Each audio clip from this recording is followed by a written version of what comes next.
Muito bem, senhores, boa noite para você, boa tarde, bom dia, sejam bem-vindos para mais uma aula, tá bom? Aqui quem vos fala é o professor Wesley, professor de História, canal Papo Reto. Hoje nós vamos falar um pouquinho sobre iluminismo, ok? Então anota aí, por favor, iluminismo ou ainda ilustração, que talvez seja uma tradução mais ao pé da letra. O que foi o iluminismo? O iluminismo a gente pode dizer que foi um movimento político, filosófico e econômico que tomou conta ali da Europa, principalmente no século XVII, final do século XVII, século XVIII, e vai ser um momento assim de crítica. Talvez a palavra que melhor defina o iluminismo é essa. É um tempo de crítica, crítica a tudo, crítica e busca pelas respostas e pelas dúvidas, tá bom? Por isso, quando a gente fala de iluminismo, nós vamos falar sobre alguns termos, sobre algumas terminologias que a gente precisa e tem necessidade de estar sempre nos trazendo ao baile. Primeira palavrinha dessas aí é uma palavra que chama empirismo. Empirismo. O cara que vai dar maior destaque a essa palavra é um cara que chama John Locke, um inglês. A gente inclusive fala que John Locke é um dos precursores, um dos antecessores do iluminismo. O John Locke tem uma teoria que chama teoria da tábula rasa. E nessa teoria o John Locke acredita que todos nós nascemos como se fosse uma folha de papel em branco. E o conhecimento ele é impresso em nós através da experiência. Por isso o Locke vai ter essa ideia muito presente do empirismo, ou seja, da experiência, daquilo que pode ser experimentado, daquilo que pode andar junto, daquilo que pode ser conhecido.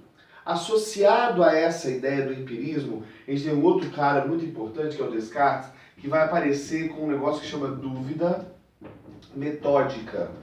Dúvida metódica, ok? Olha essa expressão, dúvida metódica. Ou seja, não é só fazer experiência, é ter um método, uma maneira para que essa experiência possa se desenvolver. Você percebe então que aqui surge aquilo que a gente chama de método científico. Ou seja, nós precisamos controlar e precisamos tirar informações e precisamos entender o mundo de maneira racional. Ou seja, nós precisamos questionar o mundo o tempo todo, todas as coisas, para que dessa dúvida, desse questionamento, possa surgir a verdade. Então, eu preciso ter um método, uma maneira para que eu possa duvidar, questionar, experimentar. Então daí nasce a ideia do método científico, ou seja, a experiência tem que ser feita num ambiente controlado, de maneira que eu possa verificar se não existem outras variáveis que vão influir no resultado. Se eu soltar esses dois objetos aqui, por exemplo, qual deles vai cair no chão primeiro? Essa caneta que pesa mais ou a tampa que pesa menos?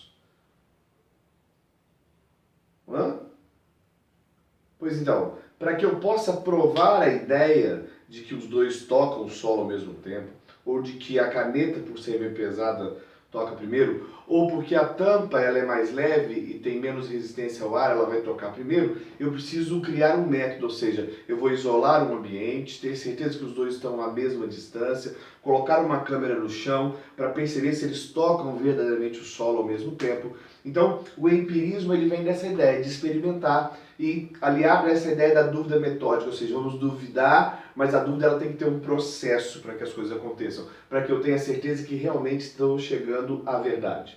Aliado a essa ideia toda, nós vamos ter um cara muito importante também nessa ideia aqui, que é o nosso querido ser Isaac Newton, que ele vai dar origem para o iluminismo, tá certo? A uma ideia que é a ideia do naturalismo, ou das leis naturais das coisas. O iluminista ele vai acreditar que existem leis universais, que como existem leis que controlam e regem a natureza, leis do ciclo da água, a água ela vai cair no solo, ela vai evaporar, ela vai para a nuvem vai carregar e vai chover, ou seja, existe um ciclo da água, como existe também a lei da gravidade. Para o iluminismo, eles acreditam que todos os outros âmbitos e todas as outras áreas da vida do homem também respeitam leis naturais. a política, a relação entre os homens, o amor, a política, a economia, todas as outras áreas do homem também vão ter leis tão severas e tão certas e corretas como são as leis da natureza. Ou seja, tão certo quanto se eu soltar essa caneta ela vai cair no chão, existem leis também que regam e que regem as relações humanas. Vou dar um exemplo básico disso aqui. A gente tem uma ideia, que é a ideia do liberalismo econômico. Criado pelo nosso amigo Adam Smith. O Adam Smith é o idealizador dessa ideia do liberalismo econômico. E o liberalismo econômico, ele nasce dessa ideia do naturalismo aqui. Que ideia é essa? Quando você pega lá 1 quilo de tomate, por exemplo, e o quilo de tomate esses dias aqui estava R$ 8,50. Por que o quilo de tomate estava R$ 8,50? Porque as chuvas e o clima e uma série de fatores fez com que a colheita de tomates ela abaixasse. Então, a oferta de tomates era pequena. Havia poucos tomates para vender e muita gente queria comer tomate. Então, o preço do tomate subiu. Como o preço do tomate subiu, a R$ 8,50 o quilo é vantajoso plantar tomate. Porque o tomate vai sair de custo a 30, 40 centavos e o comerciante, o agricultor, vai conseguir vender ele lá na Ceasa a R$ 2,00. Então, muitos agricultores vão plantar tomate.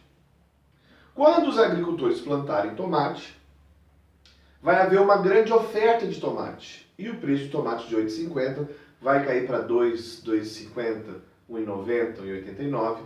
E aí vai ter menos gente plantando tomate. E aí o tomate daqui a um tempo vai voltar a subir e assim por diante. Mas o que o nosso querido Adam Smith estava defendendo é que há uma lei natural que rege a economia. Por isso não há necessidade de intervenções do Estado ou de qualquer outro órgão, porque a economia ela vai se regular sozinha. A economia ela vai andar de acordo com as leis que ela... E não, essas leis não foram os homens que criaram, não foi ninguém que criou. Essa lei ela já existe a partir da relação econômico-política, sacou? Então, esse naturalismo é muito presente. O iluminismo, dentro dessa ideia aqui, do empirismo, da dúvida metódica, do naturalismo, eu ainda vou colocar mais uma palavra aqui muito importante, que é o racionalismo, ou seja, a ideia de que a gente precisa estar sempre buscando a razão, e aqui existe uma grande teoria, principalmente do cara que chama Voltaire. O Voltaire vai defender o racionalismo com unhas e dentes, e o Voltaire diz que o grande inimigo do racionalismo, do raciocínio, não é a fé e nem a religião. O maior inimigo do racionalismo ou da razão é o dogma. O que é um dogma? Dogma é uma verdade absoluta. Dogma é algo que não pode ser questionado. Dogma é um assunto ou um tema que já está fechado em si. Por exemplo, quem manda na tua casa? A tua mãe. Isso é um dogma. Ninguém tira, ninguém quebra. É um dogma. Não adianta você duvidar disso. Se você duvidar disso, você vai se dar mal, vai se ferrar. Quem manda na tua casa é quem? É a tua mãe. Isso é um dogma. Segundo o nosso querido Voltaire, o dogma não é amigo da racionalidade. Não é mesmo. Você pode perceber que sua mãe, de vez em quando, não é muito racional, não é? Então, o racionalismo ele é inimigo do dogma e o dogma é inimigo do racionalismo. E para você ser iluminista, você tem que usar a razão, o raciocínio. Ou seja, você tem que deixar fluir as suas ideias. Você tem que tirar conclusões baseadas no raciocínio e na lógica. Você percebe que todas essas ideias aqui do iluminismo, elas se opõem àquilo que era a realidade até aquele momento. Você percebe que o iluminismo ainda vai ter uma outra característica, que é o anticlericalismo. Anticlericalismo. Ou seja, o nosso querido Diderot, que é o cara mais expressivo dessa área aqui, ele era contra o domínio intelectual da igreja. Ele era contra o domínio intelectual que, nesse momento da história aqui, a igreja possuía em suas mãos. Era a igreja que tinha nas suas mãos o poder intelectual. Ela que detinha as escolas, a produção de conhecimento, e ela que também produzia os dogmas. Então, o iluminismo ele é contra essa ideia da igreja ser dona do clero, daqui vem essa palavra, ó, clero, da igreja ser dona desse monopólio intelectual, tá certo? Então eles vão pregar a tolerância. O Diderot tem até uma frase muito interessante, se você pensar, ele diz assim que nós só seremos livres de verdade, que os homens só serão livres de verdade no dia em que o último rei for enforcado com as tripas do último padre. Pesado, né? Parece o Walking Dead. Mas isso aqui você percebe que ele se opõe fortemente àquilo que a gente chama de antigo regime. É bom você ter ideia disso aqui. O iluminismo, ele vai se opor de maneira forte e veemente àquilo que a gente chama de antigo regime. O antigo regime não é aquele alface que sua mãe guardou lá na geladeira e está ficando amarelado. Péssima piada, eu sei, mas eu não podia deixar de fazer ela. Mas o antigo regime, na verdade, ele é um processo, é uma maneira que a Europa principalmente era guiada ali no início da Idade Moderna, né? A partir do fim da Idade Média, início da Idade Moderna, que vai ter como base três coisas. Primeiro, nós temos o absolutismo, ou seja, o poder está na mão de um só sujeito, esse sujeito é o rei, beleza? Nós temos o mercantilismo, que é a base econômica, que é guiado pelo colonialismo, pelo netalismo, aquela galera que visa fazer colônias em outras regiões e quer o acúmulo de capitais. E nós temos, por fim, aqui a igreja. Então, o absolutismo, o mercantilismo e a igreja formam esse tripé aqui do antigo regime, ou seja, da antiga maneira de governar, da antiga maneira de fazer ciência, da antiga maneira de fazer economia. E você percebe que o iluminismo vem contrapondo tudo isso. Olha só, nós temos um cara aqui que chama liberalismo, não é o cara que chama liberalismo não, liberalismo político, esse cara aqui chama Montesquieu. Montesquieu vai ser o defensor de uma ideia muito poderosa, que é a ideia num livro que ele chama O Espírito das Leis. Ele vai ter uma ideia que é a ideia do governo tripartite, ou do governo e do poder dividido em três. O Montesquieu vai ter a ideia de que a gente deveria, e era ruim, era negativo que alguém tivesse o poder. Então, o nosso querido Montesquieu pensa na seguinte maneira: vamos dividir o poder em três. A gente bota um cara para executar as leis, a gente coloca um cara para formular as leis e a gente coloca um cara para julgar as leis. Então o Montesquieu pensa assim, já que não é bom que um cara só tenha todo o poder na mão, que é o absolutismo, nós vamos ter agora três poderes. O poder executivo, que é o poder que vai executar as leis, o poder legislativo, que vão ser os caras que vão fazer as leis, e o poder judiciário, que vai julgar as leis e, quando necessário, vai arbitrar a relação entre o executivo e o legislativo. Você percebe que essa ideia é uma ideia tão poderosa que o nosso país hoje vive sob um regime tripartite, ou seja, uma divisão de três poderes. Ok? Então você percebe que o liberalismo político se opõe ao absolutismo, que o liberalismo econômico, aqui do nosso querido Adam Smith, se opõe ao mercantilismo, e que esse anticlericalismo aqui, o empirismo e o racionalismo, se opõem àquelas ideias da igreja. Concorda comigo? Ok?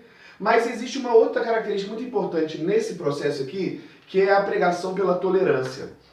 O iluminista é um sujeito que está disposto a aceitar a discordância, a dúvida, inclusive sobre os seus pontos de vista. Existe uma frase que representa muito bem isso dos iluministas, que diz assim, eu posso não concordar com uma só palavra do que dizes, mas lutarei até o fim para que tenhas o direito de dizê-la. Ou seja, a tolerância com o pensamento contrário, a tolerância com a dúvida, a tolerância com a oposição é muito importante. Nós ainda vamos destacar aqui a ideia da enciclopédia, que é a primeira vez que um conjunto de conhecimento vai ser catalogado, um conjunto de verbetes organizado por dois filósofos iluministas, um chamava Diderot e o outro chamava D'Alembert. Esses dois caras vão organizar esse livro, essa publicação, que vai ter vários volumes, e vai condensar ali boa parte do conhecimento iluminista e científico do seu tempo. Vira um grande símbolo do iluminismo. Por fim, para a gente fechar essa ideia, é bom sempre você lembrar que os iluministas eles defendiam o direito à liberdade. Ou seja, eles defendiam que todo sujeito nascia igual perante as leis. Presta atenção aqui. O iluminista, e nem todos os iluministas, aliás, quase nenhum iluminista vai defender essa visão igualitária de sociedade, de dinheiro e de grana, porque mesmo entre os iluministas vão ter caras de várias classes sociais.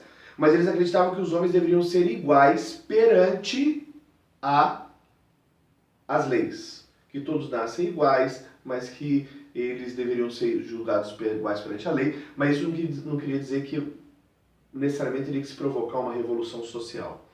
Nesse contexto vai surgir uma ideia muito defendida por alguns iluministas, que é a ideia dos déspotas esclarecidos. O que era isso? Alguns iluministas acreditavam que era possível associar, unir o absolutismo, ou seja, o poder de um rei, a ideias iluministas. Alguns iluministas acreditavam que se nós tivéssemos um rei que pudesse ser absorvido, esclarecido, iluminado pelas ideias do iluminismo, e esse rei, tomado então por essas ideias, poderia fazer um governo justo, um governo racional, um governo empírico, um governo libertário. Essa era a ideia dos déspotas esclarecidos. O mais marcante déspota esclarecido no nosso contexto é o Marquês de Pombal, né? Primeiro-ministro de Dom José I, lá rei de Portugal, que implantou reformas, são conhecidas como reformas pombalinas, e modernizou muito o governo de Portugal durante esse período inspirado nessas ideias iluministas, ok? Espero que eu tenha te ajudado. Boa noite para você e Feliz Natal.